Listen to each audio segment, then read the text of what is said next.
Olá pessoal, programa Sem Fronteiras aqui pela nossa querida Rede Ágatos, a rede para o bem. Eu sou o pastor Marivaldo Silvério, jornalista, e hoje tenho o prazer imensurável de receber dois grandes amigos, um casal de excelência que trabalham para o reino de Deus e para a sociedade como um todo. Hoje falaremos sobre fé e política, com pessoas que entendem do negócio e que têm uma visão maravilhosa nesta área. Eu estou falando do meu amigo Luiz Verri e Doris Del Carmen Henriques Verri. Muito bem-vindos ao programa Sem Fronteiras. Que prazer tê-lo aqui, meu querido Luiz. Doris, que prazer tê-los aqui. Uma honra. Suas considerações iniciais. Vamos bater um papo legal, gostoso, descontraído, simples, porém com muita profundidade de conteúdo para o nosso telespectador. Sim. Obviamente, depois das considerações dos senhores. Ok. Primeiro, pastor, eu quero te agradecer a oportunidade, agradecer a rede também, a Rede Ágatos, a TV do Bem, isso, a Rede do Bem. A Rede, né? Para o Bem. Então isso é de suma importância porque nós estamos falando de amor. E amor é o maior bem comum que eu conheço. Então, obrigado aí pelo convite, parabéns pelo trabalho e espero poder contribuir.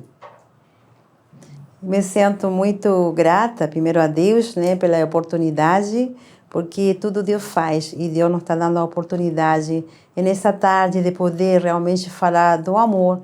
Esse amor que muitas vezes nós esquecemos como agir com ele, né? E é o amor principalmente de Deus. Então eu agradeço ao pastor, agradeço à equipe por esse convite especial e só tenho a agradecer. Queridos, o casal Luiz e Doris, vou começar por você, tá, Luiz? Luiz é empresário, é presidente fundador do AME, Alianças Movidas pela Inovação. É meu colega, é jornalista, ele é o diretor, presidente, organizador, coordenador da empresa Vetor, tá certo? Isso, Vetor. Isso. Luiz, o que é o AME? Bom, esse é um programa que, assim eu creio, que nasceu primeiro no coração de Deus, né? E, obviamente, Deus entregou essa responsabilidade em minhas mãos. AME significa Alianças Movidas pela Inovação. Qual a proposta? Voltar lá em Gênesis, quando Deus fez um pacto, uma aliança com o homem, e o homem, por desobediência, quebrou. E com o passar do tempo, esqueceu de falar de Deus para a posteridade. Resultado, o mundo jaz no maligno. Então hoje, as alianças movidas significa, espiritualmente falando, é o agir de Deus, tá ok? E a palavra inovação... Essa é a palavra que está mexendo conosco aqui com o pessoal. Essa palavra... Então, atenção, pessoal. Luiz, de olho naquela câmera, o que é inovação? Então, Deus entra com propósito, não é verdade ou não? Porque Deus junta os propósitos, né? Então, eu queria falar do amor de Deus para a sociedade organizada. E eu não conseguia uma palavra que eu dissesse assim, ame o próximo, ame o Rio de Janeiro. Eu só tinha a palavra completa, amor, mas amo não era o meu objetivo. Meu objetivo era o ame. Então Deus falou das alianças, voltar lá em Gênesis, aprender com os erros do passado, viver o presente e planejar o futuro, ok? Movidas, obviamente, seria não através das minhas mãos, mas pelo Espírito do Senhor que age e circula na terra. E terceiro, inovação, né? Que significa um processo que transforma uma ideia criativa em algo valorizado e encantador, se amplamente aceito pelo pastor Marivaldo e pela Rede Ágatos, por exemplo. Significa a lei do direito de escolhas universal. Resultado de nossas más escolhas potencializadas, hoje nós estamos passando o que nós estamos passando. Começando desde o Jardim do Éden, passando pela escolha entre a morte e a vida de Jesus Cristo. Então a AME, Luiz, tem muito a ver com a fé. Lógico. Com a fé cristã, está pautada na fé. Pautada na fé. Qual é o trabalho da AME com relação à política? E a sua opinião pessoal? Eu sei que você é um homem versado nesse tema.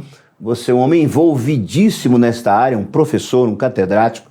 Eu queria que você nos falasse um pouco sobre a política dos nossos dias, o que você está achando, o que você está vendo, se sua visão é mais holística, o que você está enxergando e que você pudesse passar para nós agora, por favor. Primeiro que eu esqueci de explicar no início da nossa fala, que o AME ele é formado por conselhos. Pois não. Conselhos formados por meritocracia. Somos diversos conselhos e 2 plataformas. Uma plataforma política para nós discutirmos políticas públicas e uma plataforma para a gente discutir políticas econômicas. Então, dentro da plataforma de políticas públicas, um dos conselhos, por exemplo, é o Conselho Político. Que quem está falando contigo, pastor Marivaldo, era um homem que tinha ojeriza da política. Eu dizia que a política era coisa de Satanás. Hoje eu entendo que o que a palavra diz, meu povo perece por falta de conhecimento. Aliás, é algo tão comum no nosso meio cristão hoje, né? Perfeito. Ainda pessoas que atribuem a política a Satanás, Perfeito, a televisão a Satanás, perfeito. o rádio a Satanás. Perfeito. E vale a pena Mas lembrar é que Satanás não é dono de nada. Mas é simples. Só é mesmo o pai da mentira. É simples, Verdade. pastor. Nós queremos tirar a nossa responsabilidade de jogar no colo de outra. Vou dar um exemplo. No Jardim do Éden, quando o homem quebrou lá a aliança com Deus, o que Adão falou para Deus? Foi a mulher que tu me destes. Chegou para Eva, ela falou, foi a serpente que tu criastes, não é isso? E nós continuamos fazendo igual. Então hoje, 2000 anos depois, nós continuamos a errar. Por quê? Porque infelizmente, durante todo esse período, baseado na nossa ignorância, porque uma vez eu ouvi uma frase que me deixou muito constrangido, a ignorância do povo alimenta o mal político e o povo gosta de farelo de pão e circo.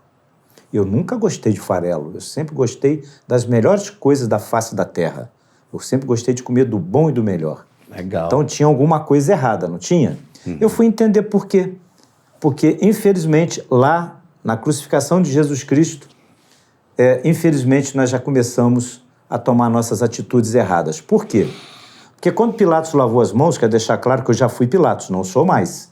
Eu fui votar com 50 anos, 32 anos depois que eu tinha o direito de votar, eu não votava. Eu dizia que o político era tudo bandido.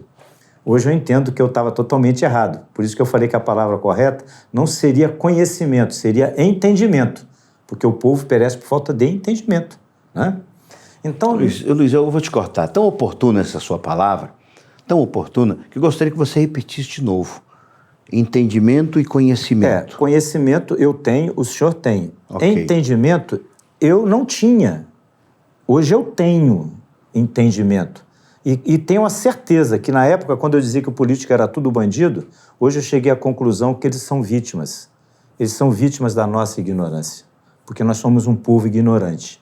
E esse povo ignorante, há 2000 anos atrás, quando Pilatos lavou as mãos, tomou a decisão entre a vida e a morte do nosso Salvador e a liberdade para o Barrabás, não foi? Muito impressionante. Então, muito infelizmente, boa. Por quê? Porque naquela época nós já falávamos de políticas. Inclusive, até quero aqui agradecer em público ao pastor Ronaldo, lá de Paquetá, me deu uma aula sobre o plano de Deus para a salvação, incluindo a ação política. Não haveria a nossa salvação hoje se não houvesse o senador justo, honesto e corajoso, que foi José de Arimateia. Então ele já previa a política. E quando eu fico triste ouvindo os pastores dizer que a política é coisa de Satanás, me entristece muito, porque ele não conhece a palavra. Colossenses 1,16 diz que todas as coisas, visíveis e invisíveis, todos os tronos, todas as autoridades foram criadas por ele e para ele. Então, com a omissão, principalmente das nossas lideranças eclesiásticas, ou a conivência delas, o resultado está aí. Hoje, literalmente, os nossos atuais políticos, sem sombra de errar, tá? São verdadeiros filhos das trevas. Quer ver? Vieram para roubar, matar e destruir. E o que nós somos deles? Cúmplices. Alguns por omissão, alguns por acomodação e outros por conivência. Eu assumo minha responsabilidade. Não erro mais, ok? Porque eu já errei, tem que consertar, não tem? Então, hoje, eu costumo dizer que tudo que nós plantamos, nós vamos colher. Então, nós estamos colhendo o resultado de nossas más escolhas potencializadas. Você me lembrou do versículo 2, do capítulo 12 da Carta aos Romanos, onde o Senhor, através do apóstolo Paulo, nos aconselha, nos sugere a renovar a nossa mente através do entendimento, né? 12:2. Renováveis pelo poder de transformação de vossas mentes e pensamentos. Luiz, eu quero deixar você respirar um pouquinho, Ok. porque eu tenho mais uma pergunta aqui para você, um Capciosa negócio não, né, meio pastor? sério, tá? Meio sério, muito mais sério. Tá bom. E eu quero então ouvir a nossa querida doutora Doris Del Carmen, porque ela é chilena, irmãos, viu? A esposa do nosso querido velho, ela é do Chile, porém ela é mais brasileira, ela é mais nossa do que de lá, porque ela está conosco já há muitos anos, mais de 30 anos ela está conosco. A Doris é consultora imobiliária, é capelã, viu pessoal, capelã, e ela é coordenadora nacional do AME Mulher, gostei, AME Mulher, a gente pode associar, né, o AME com uma série de coisas. Muito né? bom, muito Eu bom. quero continuar amando a minha mulher, como você ama a sua esposa, os nobres colegas aqui da técnica amam as suas esposas Perfeito. e por elas são amados. Então eu quero que nós conheçamos a nossa querida irmã Doris Del Carmen. Do que se refere o Conselho das Mulheres? O que é o Conselho de Mulheres do AME? Então, Conselho das Mulheres, na verdade, ela tem duas etapas, né? Temos a parte política, né? E temos também a parte também econômica, como meu esposo falou, que faz parte do AME. Mas que nós vamos trabalhar com as mulheres? Muitas mulheres não sabem até hoje em dia, né? Que existe a política pública. Muitas acham de que política pública são partidárias. E nós não somos nem direita, nem de esquerda, nem centrão. Somos apenas mulheres que vamos discutir política pública. O que é bom para mim é bom para ela, né? Que estiver assistindo. E saber de nossos valores, que possamos realmente, entre mulheres, poder nos ajudar umas a outras, né? E que, através dessa ajuda, possamos orientar, que possamos se educar e transformar, né, em um ser humano, né, para que esteja na sociedade, no meio da sociedade, né, com sua cabeça erguida, né? Porque muitas mulheres não sabem dos seus direitos. E nosso Conselho da Mulher tem diversos conselhos da mulher, certo? Em que temos várias profissionais. E graças a Deus temos pastoras, bispa, temos uma bispa que ela é dedicada só à mulher. Então ela vai dar uma orientação através de palestra para as mulheres que estão precisando realmente nosso meio, né, eclesiástico. E saber realmente comportamento sobre o amor, sobre a fé, sabe? E tantos problemas que hoje em dia o ser humano é afetado na parte mental, né? E nós temos que orientar, porque muitas vezes a mulher é sobrecarregada dentro de casa, com filho, o alfaceiro dentro de casa, tem que sair a trabalhar, e muitas não sabem conciliar tudo isso, né? E muitas pessoas começam a ficar doentes, né? Por mais que às vezes tenha um pouco de fé, deveria ter muita fé, né? E tudo isso, nós preparamos para isso, orientamos com maior carinho e amor, é muito abrangente o que podemos fazer com as mulheres, né? Até reeducar as jovenzinhas para que elas não venham ter filhos muito novas, né? Porque se elas não estão preparadas, para que trazer filho ao mundo, certo? Se elas tiverem uma boa estrutura, sim, por que não? Né? Pode ser se casar direitinho e ter filhos com uma boa estrutura, aí sim, tudo bem, ela poderá passar a sua experiência para aquelas que não têm. Então, nós orientamos para que não, através de palestra, para que não venham usar droga, para que não entrem no alcoolismo, prostituição, e tudo isso nós trabalhamos. Que coisa maravilhosa, eu estou maravilhado em ter essas informações. Sim. Eu quero ajudar a todas as mulheres que nos assistem num ponto muito interessante. Nosso querido Luiz Verri mencionou o ocorrido ainda no Jardim do Éden. Sim. E eu me lembrei, quando ele falava, e agora com o seu comentário, do escritor Otto Boschert, do livro O Jesus Histórico, quando ele diz assim: mulheres de todo o mundo sejam gratas a ele, porque Jesus Cristo foi o primeiro homem da história que valorizou a mulher. Sim. Conversou com a mulher samaritana, apareceu para uma mulher que não tinha crédito, mas lá no Éden, ele já valorizou a mulher sobremaneira, e eu viajo neste negócio. Sim. Quando ele disse, ainda não era Jesus, era o Senhor, disse: da semente da mulher, sem o varão, nascerá aquele que pisará a cabeça da serpente. E o Senhor Jesus veio, está entre nós, o irmão acabou de declarar que o homem nasceu no coração de Deus. Bom, a senhora é natural do Chile, Sim. Valparaíso, Chile. Sim. Eu gostaria de saber rapidamente como se deu o seu encontro com o Senhor Jesus. Foi lindo. Mesma pergunta, ato contínuo, para o nosso querido VR, logo após a sua resposta. Foi muito lindo. Eu era pequena e eu via muitos crentes no Chile andando na rua e dando a palavra. Observava só isso, né? E quando eu vim para o Brasil, eu, a primeira vez, casei, teve 3 filhos e fiquei viúva. E aí veio uma imensidade de problemas. E eu era amiga de um casal que ele era evangelista na época, né? E ele sempre me convidava. E eu falava assim, não, agora não é a hora, não é a hora. E aí eu fui convidada como madrinha de casamento deles, né? E, enfim, estava no meio de evangélicos ali. E ele sempre me convidava, e eu sempre falava, não é a hora. Até que um dia ele me pediu se eu podia ceder um lugar do quintal da minha casa para fazer a igreja. Ah, pois não. E ela falou assim, são 15 pessoas. E eu falei assim, nossa, mas eu não quero evangélico aqui não. Aí ele disse, poxa, mas eu vou orar, mas eu falei, tá bom, você. Eu falei, para que vai vir para cá? Eu, não quero bagunça. Aí eu, claro, né, não tinha entendimento na época. Não tinha entendimento. E não tinha tocado o meu coração, né? E, enfim, ele insistiu, e aí eles foram. E eu de noite escutava a palavra da minha cozinha. Aí eu falava assim, meu Deus, eles são espiritualistas também, que coisa linda. E Deus foi trabalhando um dia assim para mim. Um dia fui eu que perguntei a ele se eu podia participar da reunião das mulheres, que era uma quarta-feira. E toda quarta-feira elas me perguntavam se eu aceitaria Jesus. Até que um dia aconteceram, eu estava viúva nessa época, minha esposa aqui, o meu segundo casamento, que é a bênção que Deus me deu. E naquela época estava passando uma infinidade de problemas, porque mulher sozinha, viúva, com 3 crianças, aborrecente, enfim, uma série de coisas que não estava preparada, né? Olha, gente, os adolescentes não fiquem chateados, tá? Algo muito pessoal ali da Irmandade. Então veio assim, eu pedi a ela falando assim, você precisa de oração? Eu falei, sim, porque até meu trabalho está muito difícil, já era corretora. E eu achei a coisa mais linda do mundo que as irmãs fizeram. Elas fizeram jejum, fico até emocionada por isso, uma semana.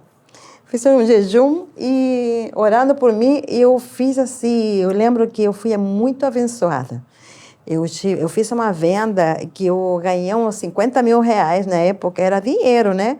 E assim eu coloquei minha vida toda em ordem, sabe? Deus continua me abençoando. E elas me perguntaram, você vai aceitar Jesus? Eu falei, não, já vai ter a hora certa. Até que em casa tinha uma Bíblia, e eu encontrei a Bíblia, e eu fui para o quarto.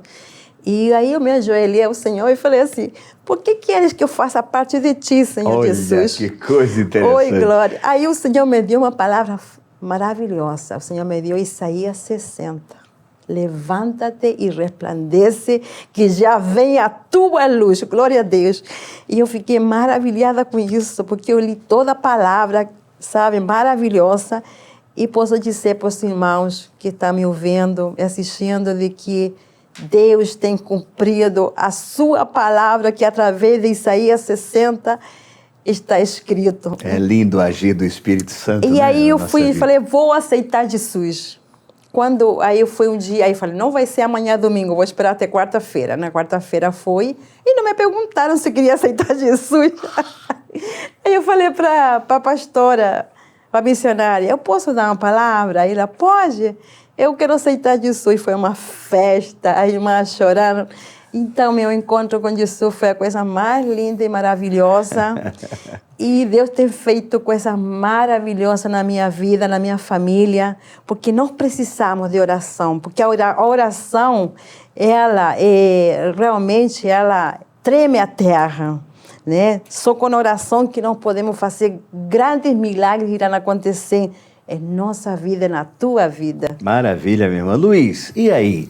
Como foi o seu encontro com o Salvador? Bom, diferentemente dela, não foi na alegria, foi na dor. Foi na dor do bolso, pastor. Porque a pior dor que eu conheço é a dor do bolso. O meu Deus, antes de eu conhecer esse Deus que eu sirvo hoje, era o Deus do dinheiro. Eu fazia tudo por dinheiro, que nem Silvio Santos, tudo por dinheiro. E eu costumo dizer que Deus, olhando de cima para baixo, não vê um justo sequer, né? E ele me viu. Naquela época, eu dizia que se Deus existisse, ele estava muito ocupado para poder me ouvir. Olha. Eu dizia que tudo que eu colocava a mão virava ouro. E vou falar bem baixinho. Chamava todas de meu amor para não errar o nome. Meu Senhor. O que Deus fez? Fechou as portas. E o toque de Midas acabou. Porta que Deus fecha, ninguém Ninguém abre. abre. Porta que Deus abre, ninguém fecha. Meus amigos foram embora, meus amores foram embora. Hoje eu conheço um Deus, que ele é o dono do ouro e da prata. Eu não sou mais aquele cara, eu sou o quê? Eu sou o filho dele. Então eu também sou herdeiro, não é isso? Não digo mais o que eu falava, porque hoje eu entendo a palavra de Deus. E está lá no mandamento, não adulterarás, não pecarás contra a castidade. Esse era meu grande pecado. Hoje eu não sirvo mais isso. Hoje Deus mandou a minha viúva, virgem. E hoje nós estamos casados, faz 5 anos já. Graças a Deus. Então eu estou no caminho, ela falou da luz ali, agorinha mesmo, né? E eu me lembro quando eu cheguei em Angra dos Reis, porque essa passagem da transformação tem aí o meu pai falando comigo na cadeira de roda, numa situação muito conturbada da vida dele, onde eu fui lá ver, né? Porque eu tive que ver meu pai se definhar, né? Para eu crer no que eu estava passando, não é isso? Porque meu pai virou uma criança aos 72 anos, eu cuidando dele nos 2 últimos dias da vida dele. E eu brigava com meu irmão por causa de um terreno, e ele chegou para mim e falou assim, não briga com teu irmão não. Não vou levar nada desta terra, nem você, nem teu irmão. Eu falei, não, o senhor não vai morrer não. Eu falei, eu vou morrer e você vai me enterrar. E você vai ver que eu não vou levar nada desta casa, nem o caminhão, nem a casa, nada. E eu falei assim, não, o senhor não vai morrer, você vai jogar um pozinho em mim. Pastor, nesse dia ele falou para mim o seguinte, olha, vai cuidar da tua vida, deixa a sua mãe tomando conta de mim, porque ela já comeu a carne, vai ter que comer o osso agora. Naquela situação ele era ainda um gozador, né? E eu fui para Angra dos Reis. Quando eu retorno para Angra dos Reis, onde eu era o rei, eu voltei lá como? Como que eu voltei para lá? Eu era rei. Voltei como o quê? Plebeu. Pleno plebeu. E fui parar na casa de um amigo, um pastor, que eu não via há muitos anos. Ele foi preso. Não vou falar o nome dele, por uma questão até de ética, né? Ele foi preso e lá ele se converteu. E eu fiquei tomando conta da ex-esposa, da esposa dele, perdão. Da O esposa pastor dele. Foi preso. foi preso. Mas ele não era pastor. E lá ele se converteu. ele se converteu. Se converteu. Deus é eterno. Dentro da prisão. Dentro da prisão. E quando eu retornei a Angra, era a proposta de Deus eu encontrar ele. Quando eu encontrei ele, vou dizer como é que eu estava. Eu estava com uma bolsa de pano na minha mão, uma calça jeans e um par de tênis ventilado. E ele falou para mim assim, por que você está nessa situação, meu irmão? Porque eu falei que eu estava duro como o cuco.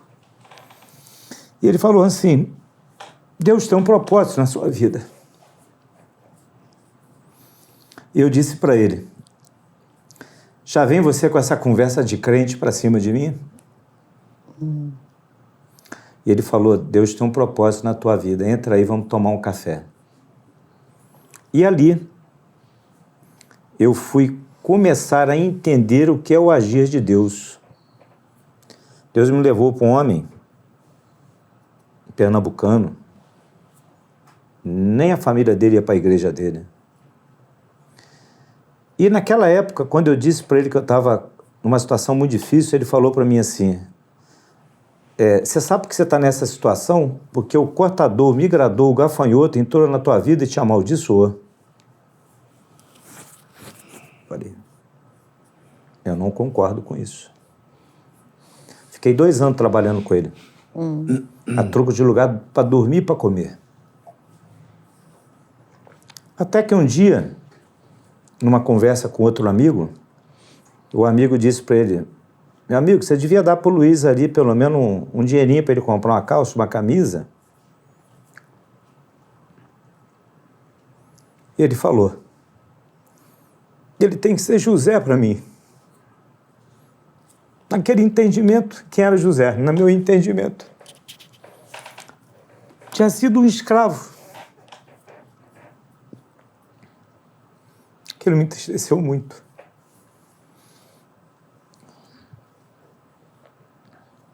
Era uma quinta-feira isso. Eu saí e fui procurar um lugar para ficar. Fui parar numa igreja. O nome da igreja, o Bom Samaritano. Cheguei lá, o pastor estava pregando. Primeira vez que eu tinha ouvido ele ministrar a palavra. Ele falou a palavra que ele estava ministrando naquele dia. Não haveria pobreza na face da terra se as igrejas fizessem o seu papel social. Eu fiquei ali 6 meses naquela igreja, que tinha um lugar que tomava conta de dependentes químicos. Fiquei 6 meses ali. Até um dia que Deus me tirou dali.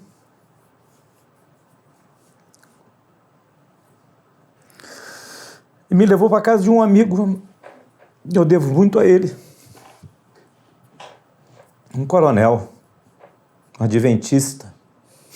Eu fui morar numa casa na frente do mar, na beira do mar. Eu fiquei ali há 3 anos. 3 anos. E aquele pastor ainda falava mal de mim na cidade ainda, que ele tinha me ajudado. Eu peguei uma testemunha e fui na casa dele.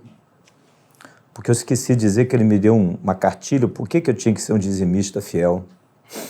Eu voltei lá na casa dele com a testemunha, pedi para ele não falar mais mal de mim, porque não era aquilo que nós tínhamos combinado.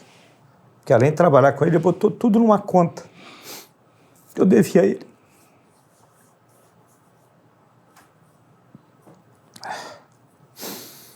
Aí eu falei para ele que eu não concordava com aquela cartilha que ele tinha me dado. Ele falou, por quê? Porque eu fui analisar as escrituras, meu amigo, e descobri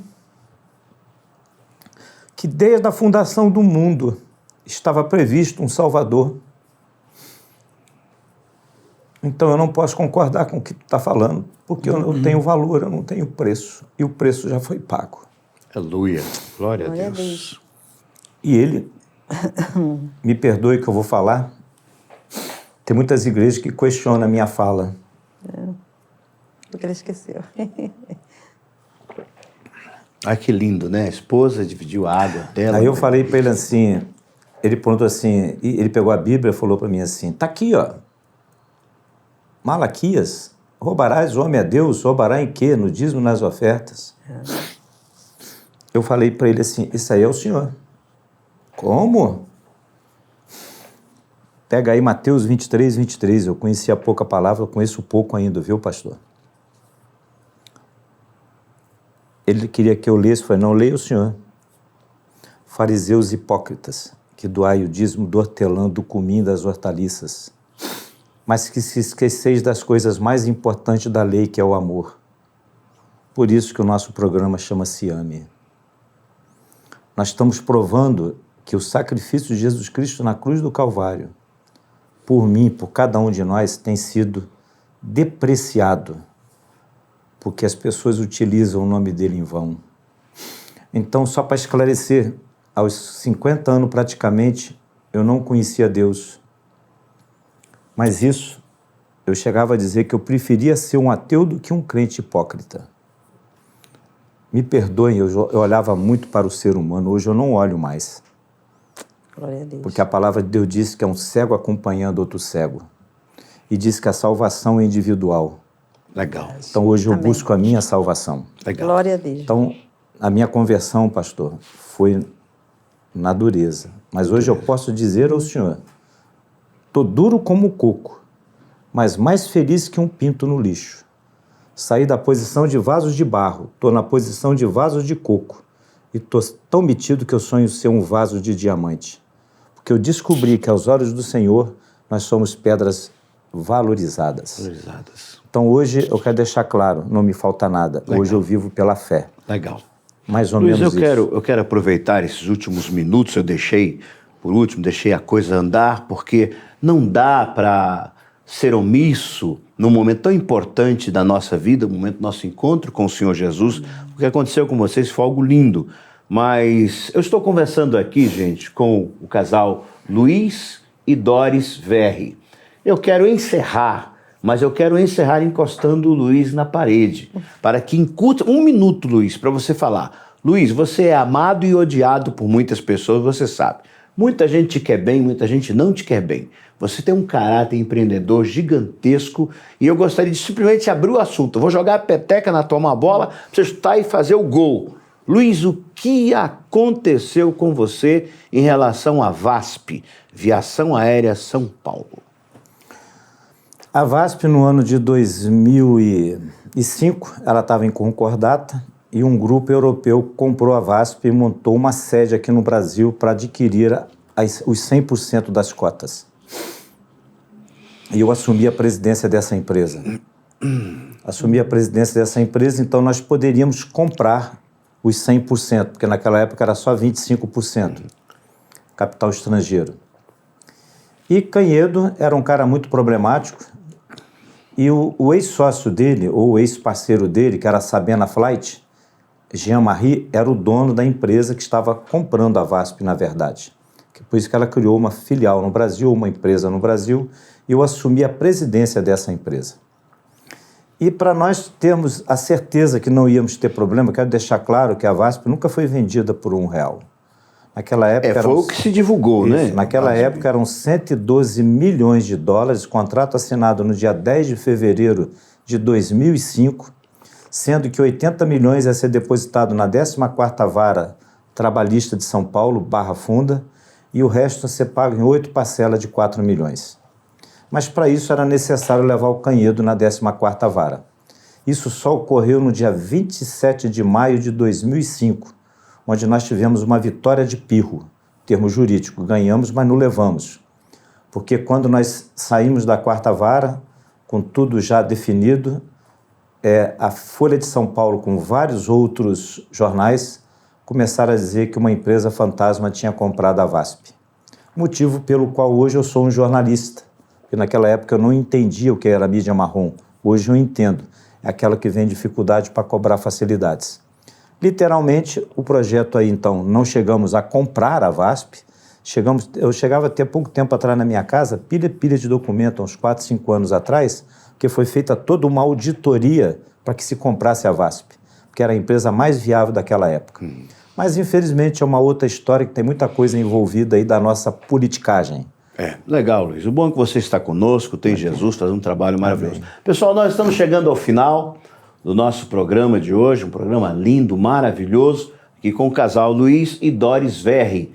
Estamos chegando no fim, pessoal, no fim, e eu quero então dar aí 30 segundos para as considerações finais, claro, primeiramente, para a nossa querida primeira-dama aqui, do AME, nossa Doris Del Carmen. Suas considerações finais, 30 segundos. Então, nessa tarde, aproveito para fazer um convite muito especial para as mulheres, né, guerreiras, e em especial as mulheres de Deus. Aquelas que, como todos nós, somos dependentes do Senhor. Porque se somos dependentes do Senhor, com certeza tudo irá bem.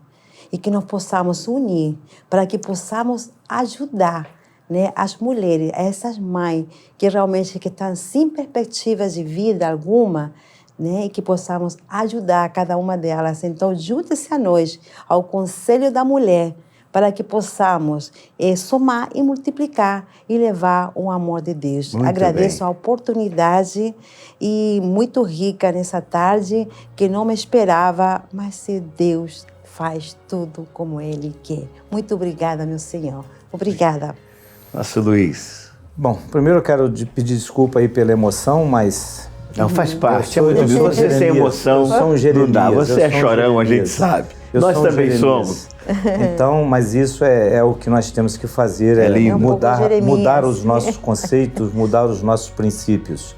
Então, hoje eu convido a toda a sociedade brasileira que venha entender que o único momento das nossas vidas que nós temos direito de escolhas, garantido por Deus e pela nossa Constituição, é no dia de nós escolhermos os nossos representantes ao Executivo e ao Legislativo. E sabemos que alguém morreu na cruz do Calvário por cada um de nós. Então eu gostaria que vocês entendessem que nós temos valor, que voto não tem preço, que voto tem consequências. E eu convido, principalmente, os verdadeiros homens de Deus a participar desse processo de inovação na política. Um governo do povo, para o povo e pelo povo. Podemos dizer o evangelho da democracia. Muito bem. Juntos com vocês, por amor ao Brasil. Muito bem, doutor Luiz, doutora Doris, minha gratidão, meu carinho eterno, minha amizade a vocês, em cuja casa eu já estive, já tive a oportunidade de me alimentar por suas mãos, que na cozinha faz coisas maravilhosas. Meu amigo Luiz, já tive a oportunidade de recebê-los em minha casa. Então, graças a Deus pela comunhão que temos desenvolvido. A você de casa, meu abraço especial, todo carinho por sua atenção, tá bom? Por sua conexão, por você estar conosco até agora. Deus te abençoe e te guarde. Até o próximo programa. Programa Sem Fronteiras, tá bom? Tchau!